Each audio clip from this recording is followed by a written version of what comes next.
The Kraken is about a blind boy called Christopher who accidentally unleashes his own nightmare that ends up harassing his entire family. The monsters that I imagine I know aren't real, but because I'm blind, I see them as being real. A lot of what's going on is kind of invisible to him. He's kind of sucked up in his own little world. The play's probably more likely to be what the boy's interpreting in his mind. He's going through serious hardship, and I feel like that's something that's not often dealt with in kids' stories. He has a beautiful heart, and the sister, you know, she's very closed, and she's got everything going for her. She can see, and she's intelligent. She's just trying to figure out how Christopher sees things and how he imagines things are, and she wants to know more, I think, really about how his imagination kind of works and stuff like that. So I think she spends a lot of time trying to find out things and bits and pieces from him. He is visited by this entity, this Kraken. The imagination of Christopher is kind of projected into real life when we see this character come to life in many different forms. The Kraken is like this massive octopus that like feeds off things. And it's a scary monster. The embodiment of the main boy's worst fears. Massive, like, animal of destruction. He's been like out at sea for years. Icky and greasy and terrifying. Yeah, kind of thing.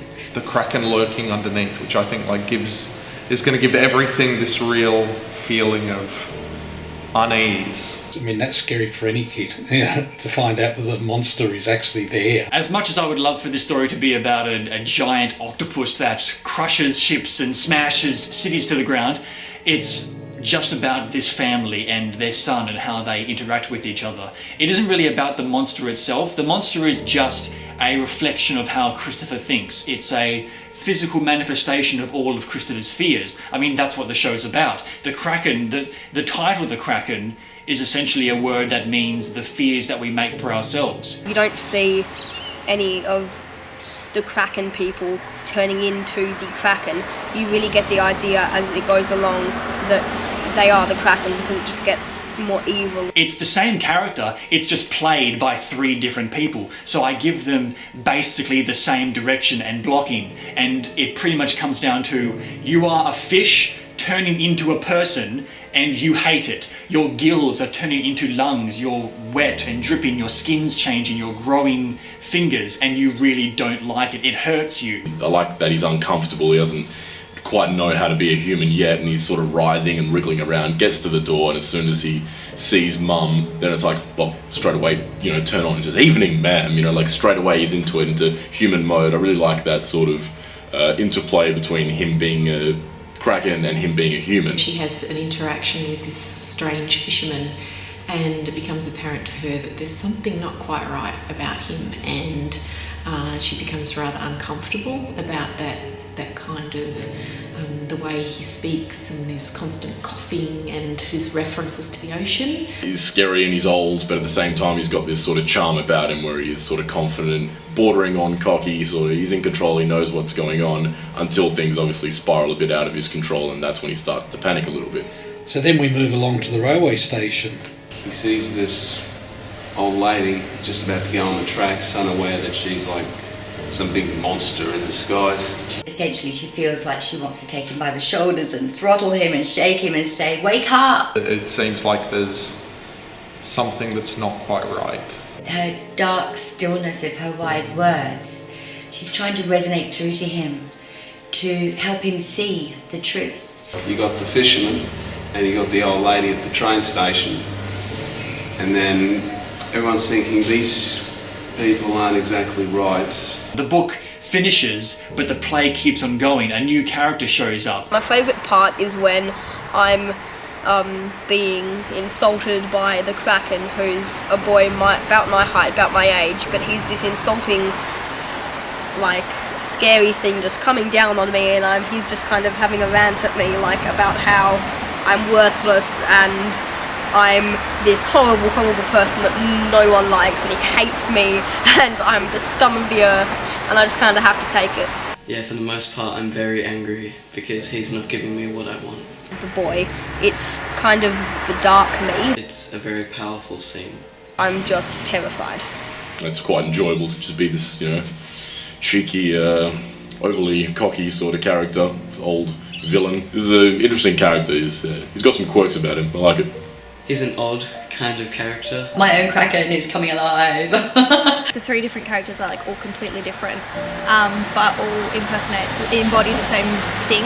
It's a spiritual journey, I think, and there's all the characters interwoven through the Kraken. Eerie, I think. I think the script's eerie. You've got bigger parts of dialogue there that give more insight into the character than can really fit into a kid's picture book, because it is a picture book. I mean, it's not just a novel. You're not going to have endless writing, but to have it on stage, you need to obviously extrapolate, add some more details in there that weren't there before, and it was nicely adapted, quite true to the characters, I think. Because I can't make a 5-minute show, I have to look at every single theme that could have possibly been brought up in the book and then turn it into 5 or 8 pages worth of dialogue. Coming away from something like that would make you think about like, what? I mean, It really does go on up there. Yeah. It's got an underlying, very important message that actually isn't dark at all. Bit of horror, a little bit of fun and everything like that. I think that they will be very intrigued to see what the Kraken looks like, because I've already had this conversation with my 10-year-old. I want people to be affected by this and like shaken up by it a bit. It's never been done before, and I feel like I'm a part of something really special. Seeing that in theatre will be really nice. When it comes together, it will be very powerful. My first experience with the book, The Kraken, it was actually read to me for a school excursion, and the imagery and the themes that were brought up really stuck with me for all the years afterwards, and I finally decided to adapt what is my favourite book of all time. So I contacted the publishers until Gary Crew himself found out through the grapevine that I was trying to adapt this book, and then he gave me his permission. I didn't need to ask for it. He said, "Yep, that's fantastic. Go ahead." Get away! That's incredible. Really? You Why? have done this at the age of 22. Well, I've wanted to do this ever since I was read the book when I was about 8. Well, Cody, you should be very, very proud. Well, Very, very proud. I'll be proud when it actually happens. I am so happy about all of this. It's my favourite book, and I was able to turn it into a show. I mean, I know that I wrote it, but I love this show. I love the cast. I loved writing it. It really is a dream come true.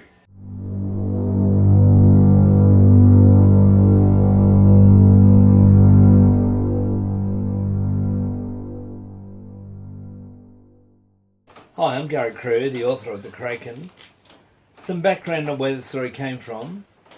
When we were children, many years ago, we used to go on holidays to a little resort called Bribie Island, which had a very long jetty going out into the sea.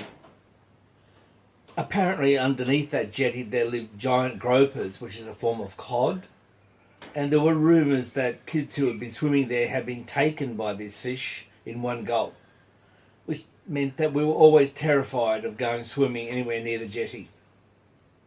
That's where the idea for the Kraken as a monstrous thing came from. I've tried to look back and remember myself as a child and the sense of threat, with the great deep water that was under the jetty, the creatures that could live there, and the huge pylons that were there. We were told that the groper, or the cod, lived in amongst those pylons. So when I wrote the story of the Kraken, I based it on that it lived in and amongst the deep caverns underneath that jetty. That's where the story of the Kraken came from.